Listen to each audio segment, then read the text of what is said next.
रघुवीर भक्त हितकारी, सुन लीजे प्रभु अरज हमारी। निश दिन ध्यान धरे जो कोई, दासम भक्त और नहीं होई।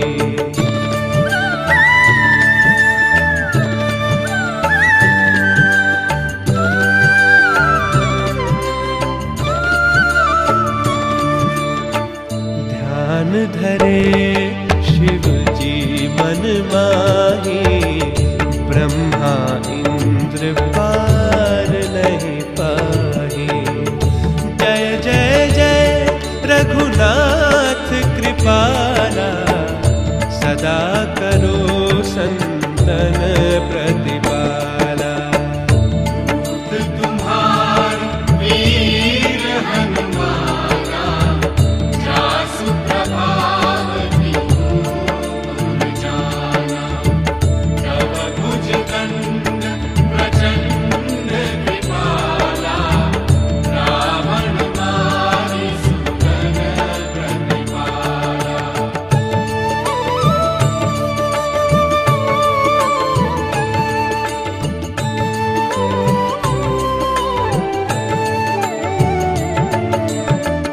तुम अनाथ के नाथ गोसाई, दीनन के हो सदा सहाय। ब्रह्मादिक तब पार न पावे, सदा ईश तुमरो यश गावे। चारियु वेद भरत है साथी, तुम भक्तन की जानाती। गुण गावत शारद मन मारी, सुरपति का को पार न पारी।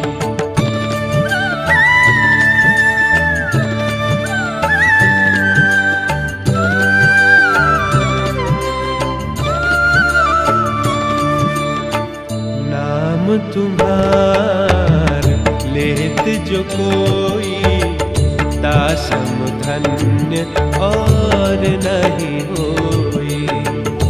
राम नाम है अपरंपारा, जारी हुए तन जाहि पुकारा।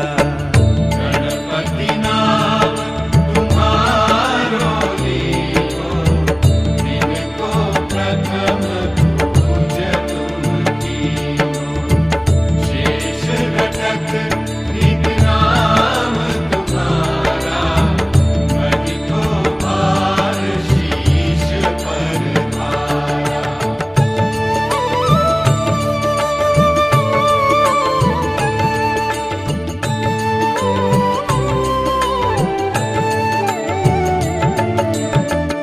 फूल समान रहत सुभारा, पावन को तुम्हरो पारा।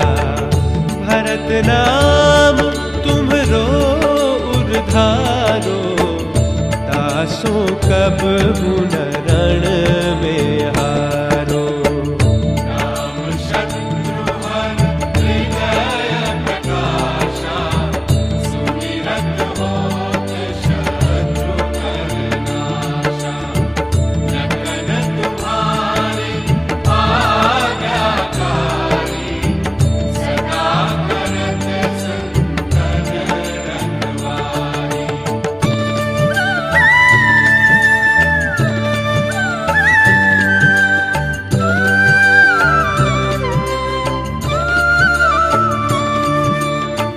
ताते रण जीते नहीं कोई, युद्ध जुरे यम किन होए। महालक्ष्मी घर अवतारा, सब विधि करत पाप को छारा।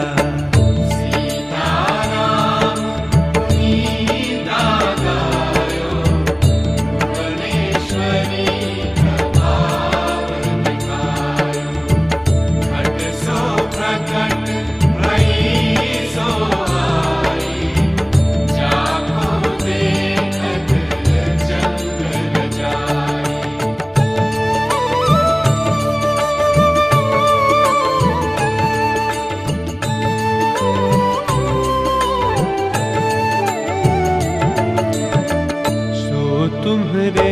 नित पाँव पलोटत, नवनिधि चरणन में लोटत। सिद्धि 18 मंगलकारी, सो तुम पर जावे बलिहारी। और जो अनेक प्रभुताई, सो सीतापति तुम्हि बनाई। इच्छा ते कोटिन संसारा, रचत न लागत पल की मारा।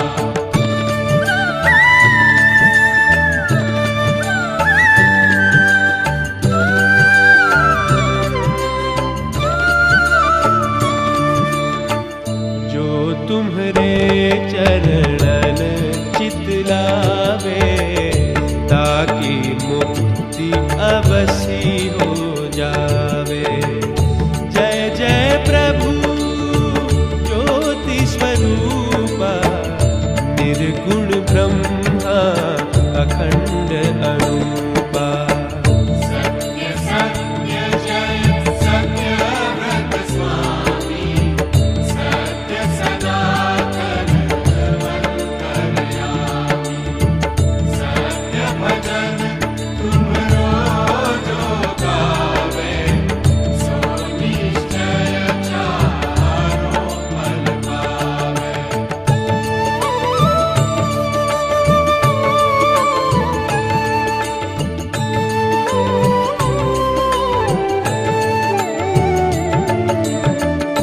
सत्य शपथ गौरीपति कीन्ही, तुमने भक्ति ही सब विधि दीन्ही।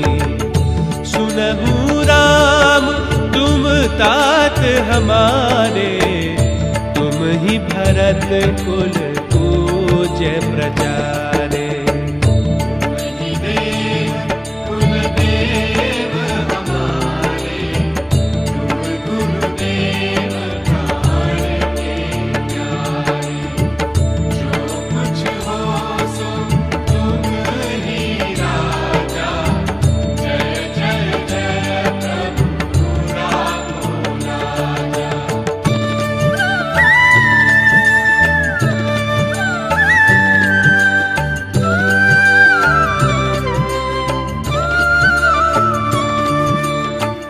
राम आत्मा पोषण हारे, जय जय दशरथ राज दुलारे। ज्ञान हृदय दो ज्ञान स्वरूपा, नमो नमो जय जगपति भूपा। धन्य धन्य तुम धन्य प्रतापा, नाम तुम्हारा भरत संतापा। सत्य शुद्ध केवल मुख गाया, बजी दुंदुभी शंख बजाया।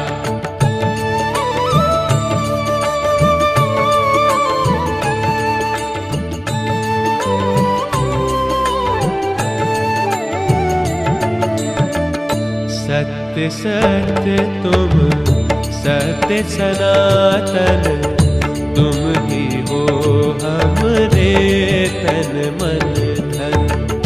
या को पाठ करे जो कोई, ज्ञान प्रकटता के उर होई। आवागमन मिटे विकेरा, सत्य वचन माने शिव मेरा।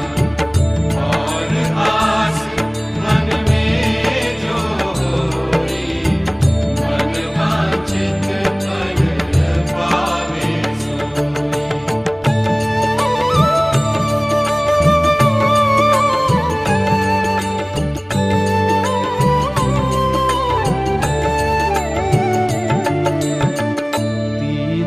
काल ध्यान जो लावे, तुलसी दल अरु फूल चढ़ावे। साग पत्र सो भोग लगावे, सो नर सकल सिद्धता पावे। अंत समय रघुबरपुर जाई, जहाँ जन्म हरि भक्त कहाई। श्री हरिदास कहे अरु गावे, सो बैकुंठ धाम को पावे। 7 दिवस जो नाम करे, पाठ करे चितलाय। हरिदास हरि कृपा से, अवसी भक्ति को पाए। राम चालीसा जो पढ़े, राम चरण चितलाय। जो इच्छा मन में करे, सकल सिद्ध हो जाए।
Namo Narayanaya, dear sisters, brothers, and loving children. Let us concentrate our minds on God as we get ready for satsang.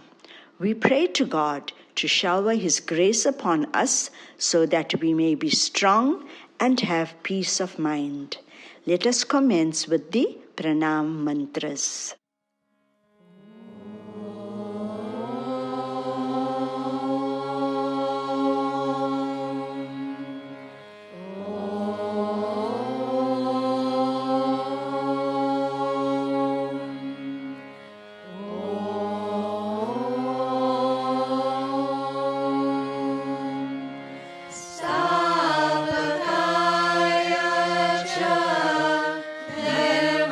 Nirmasya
पहला समरू गणपति देवा, विघ्न दे जो मारा कापी रे रामा, विघ्न दे जो मारा कापी रे रामा। पहला समरू गणपति देवा, पहला समरू गणपति देवा, बीजे समरू शारदा माता, बीजे समरू शारदा माता, वाणी निर्मल आपी रे रामा, वाणी निर्मल आपी रे रामा। पहला समरू गणपति देवा, पहला समरू गणपति देवा, बीजे समरू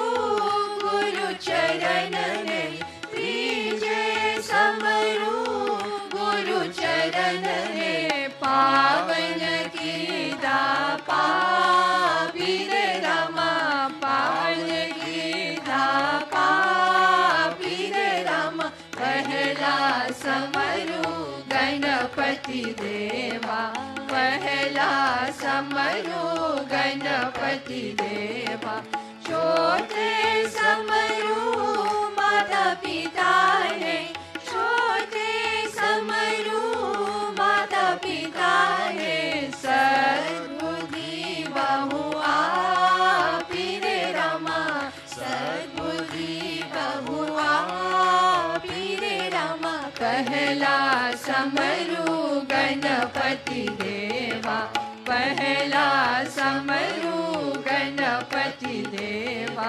पूजित पंचम परमेश्वर ने, पूजित पंचम परमेश्वर ने, मानव पदवी आपी रे रामा, मानव पदवी आपी रे रामा। पहला समरू गणपति देवा, पहला समरू गणपति देवा, विघ्न दे जो मारा कापी रे रामा, विघ्न दे जो मारा कापी रे रामा। पहला समरू गणपति देवा, पहला समरू गणपति देवा, पूजित पंचम परमेश्वर ने, पूजित पंचम परमेश्वर ने, मानव पदवी आपी रे रामा,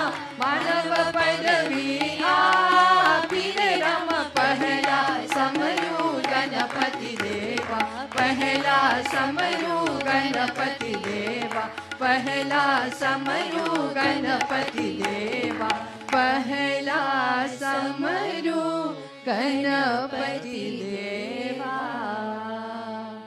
ओम श्री राम कृष्ण भगवान की जय।